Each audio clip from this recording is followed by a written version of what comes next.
According to the Washington Post, the White House administration is working behind the scenes with representatives of the Democratic and Republican countries in the Senate to agree on U.S. aid to Israel and Ukraine. In particular, Minority Leader of the United States Senate, Mitch McConnell, has proposed the idea of Congress passing one large emergency defense spending bill in the next few weeks, which would cover Israel, Ukraine, and Taiwan. This would include up to $60 billion in support for Kyiv for a year, as well as several $billions to Israel in the war against Hamas. However, Congress can consider and vote on funding for Israel and Ukraine separately. We are in active conversations with members of Congress about additional funding for Ukraine and for Israel. And it's critical, again, that we believe Congress sends a clear message to Putin, sends a clear message to the Israeli people that the United States continues to have their back. I think in the immediate term right now, we can continue to support, with the authorities and the appropriations we have, Israel and Ukraine.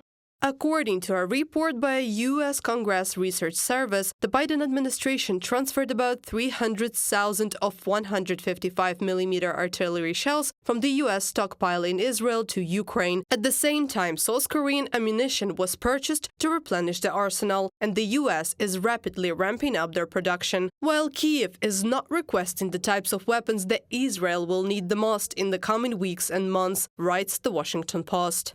Moreover, Kyiv isn't asking for the types of weapons Israel will need most in the weeks and months ahead. For example, the Israeli military urgently needs more interceptor missiles for its Iron Dome system, which Ukraine doesn't have, and smart bombs for its air force. Ukraine has very few planes. From publication in the Washington Post. Despite Russia's attempts to portray U.S. aid to Israel and Ukraine as contradictory initiatives, the Pentagon assures that it is ready to defend the interest of all allies. In terms of our ability to continue to support both the efforts in Ukraine and support the efforts in Israel as well, absolutely we can do both, and we will do both.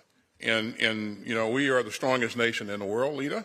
We're going to do what's necessary to help our allies and partners. Instead of demoralizing the Ukrainian people, Putin demoralized the Russian military. And countries everywhere have rejected Putin's vision of a lawless world where tyrants can invade their peaceful neighbors with impunity.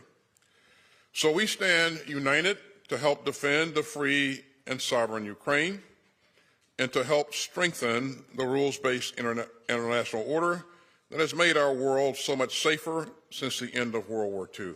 The United States will lead a coalition of nations that will help Ukraine develop its air force, according to Pentagon chief, that will include training Ukrainian pilots on F-16 fighter jets. Reported by Anastasia Tarnavska, Kristina Dombrovska, UATV News.